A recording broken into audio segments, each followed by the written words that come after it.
Hello, everybody. I'm Erica Simon. And I'm Stephen Romo. We're coming to you guys to talk about the coronavirus, of course. So many concerns about this. But the good news, we have a whole lot of resources for you, including over on abc13.com. You can see this map we have here. It tracks all of the latest cases. Here, I'll pull it up full for you so you can see. This is over on abc13.com/coronavirus.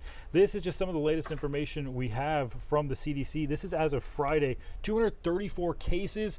164 cases were detected through the U.S. public health system, and of those, 36 are travel related and 18 were spread person to person. Of course, those are the community cases they've been talking about. 110 right now still under investigation. Several of those cases involve cruise ships, and of course we know many of the cases here in Texas, here in the Houston area, are from that cruise ship that was on the Nile River over in Egypt. And Erica, we were talking about that school earlier today here in our Houston area. So the Harris County Public Health Department has identified someone else who has tested positive for COVID-19. They say that that person attended the 5:30 p.m. Ash Wednesday Wednesday Mass at St. Cecilia at 5:30 p.m. has the church on high alert. They now are telling everyone who was sitting in the last 3 rows of that service to please give them a call. They say that the infected person did attend that service and was sitting on the back left-hand side of the church in the back pew. Now, here's what they've done in the meantime in response. They tell us that they have sanitized the pews, the door handles, the bathrooms, and they've even drained the baptismal fonts. There will not be any kind of risk in that area, but if you are sick, they're asking you not to come to Mass. Again, if you sat in those last 3 rows of that 5:30 p.m. service on Ash Wednesday, St. Cecilia School, that is over in West Houston on Joan of Arc, you're asked to give them a call. Yeah, very important to know. Of course, a lot of people are going to be concerned about that since they have that school on the campus there. And as we were talking about before, ABC 13 and our social media websites, so many people have been contacting us about stuff. And we've got this to show you. This is actually outside of a Costco. I'll pull this up full for you here too. Outside of a Costco in Southwest Houston this morning.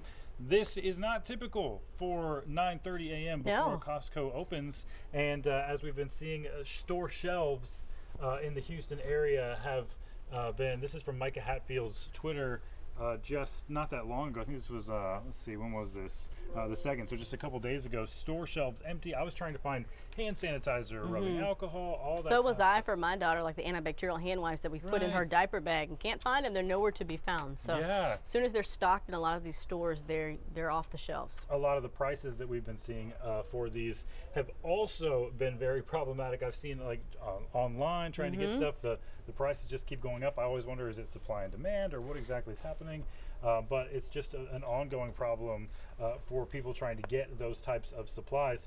All right, we were also talking about United Airlines. So United Airlines has done a couple things to try to help their passengers. They say they're trying to give them more flexibility because of the changes. People's travel plans are changing all because of the coronavirus. Well, here's some of the stuff that they've done over for United Airlines. They've waived their changing fees from March 3rd to March 31st. So basically for the rest of the month of March, this is to give people more flexibility. A lot of plans are being canceled. Of course, we talked about in Austin, South by Southwest has been canceled, so they're trying to do that. They also list on their website all of the ways they are cleaning the aircraft, including using some sort of impressive things to clean out the air of the aircraft. We talked about that on our newscast this morning. Just some of the fallout nationally and even internationally. We were hearing about the Pope actually changed some of his things over at the Vatican, all because of what's going on with the coronavirus. Yeah, because Italy, we know, has seen hundreds of cases there. They've got more of a problem with keeping things contained there. That's why the Vatican is taking some proactive steps to try and slow things down here. They don't want people gathering there at St. Peter's Square, where the Pope normally looks out the window and prays a prayer and addresses everyone. Well, we did get a statement from the Holy Press Office. They said that with regards to the events of the coming days, the prayer of the Angelus of the Holy Father on Sunday, March 8th will now take place from the library of the Apostolic Palace and not in the square from the window, as I just said. The prayer will be streamed live by Vatican News and on screens in St. Peter's Square and distributed by Vatican Media to the media who request it. So in other words, again, they don't want those thousands of people flocking there to St. Peter's Square. The Pope will now be doing his holy address from a library. Wow, it's a big change there. We've also been talking about the big change here at home. We mentioned it on air earlier today, and I've got this tweet I can show you from the Astros. They are changing things too. They say it's based on recommendations from Major League Baseball and the CDC.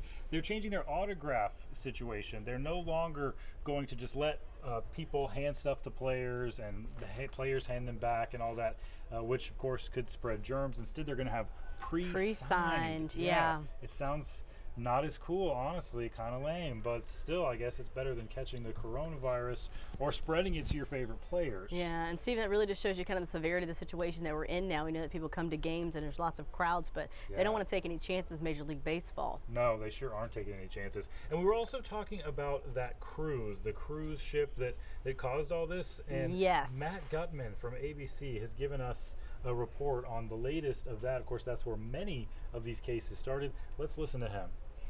Overnight conditions deteriorating aboard the Grand Princess, a passenger requiring immediate medical assistance. The captain informing passengers the ship was moving to 20 miles offshore. The Coast Guard has been called, and a possible airlift of that guest may be possible tonight.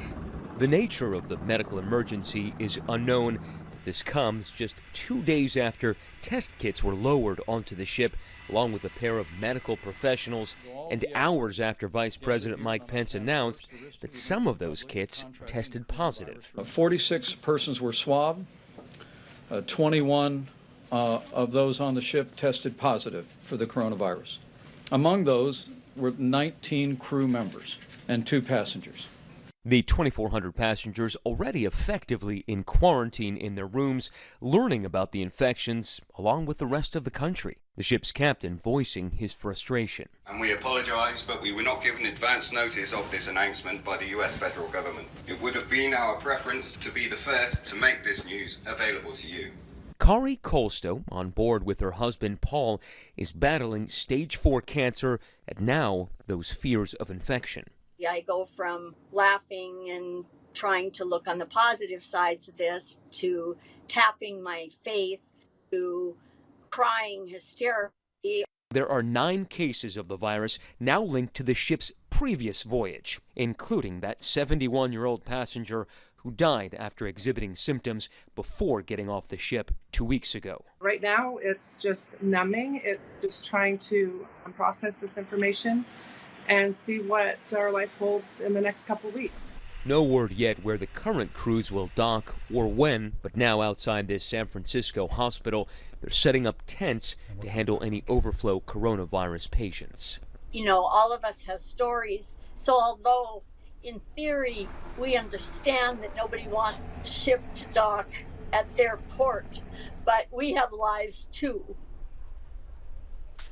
Matt Gutman with that story for us. It just shows the severity of what's going on from coast to coast in those cruise ships time and time again. They seem to be bringing forth quite a few patients, so we of course will stay on top of the latest, and you also can stay on top of the latest on our website. We've compiled a nice little section for you all in one area, abc13.com/coronavirus. That's what I've been visiting, and that takes you to any and all of the things to talk about the different cases, the deaths, recoveries, what you should do, travel tips, hygiene tips, so on and so forth. That way you can watch and do that from your phone or wherever you are to stay on top of the very latest. Yeah, one of my favorite things we talked about in the newscast is this map that updates with confirmed cases. You can see those in our area. Those little yellow dots pop up. You can track that right from our website, abc13.com. That thanks to Johns Hopkins University. Meanwhile, thanks for getting caught up with us. We appreciate you hanging out with us. We'll, of course, have much more coming up in our later newscasts and tomorrow right here on ABC 13. Have a good day.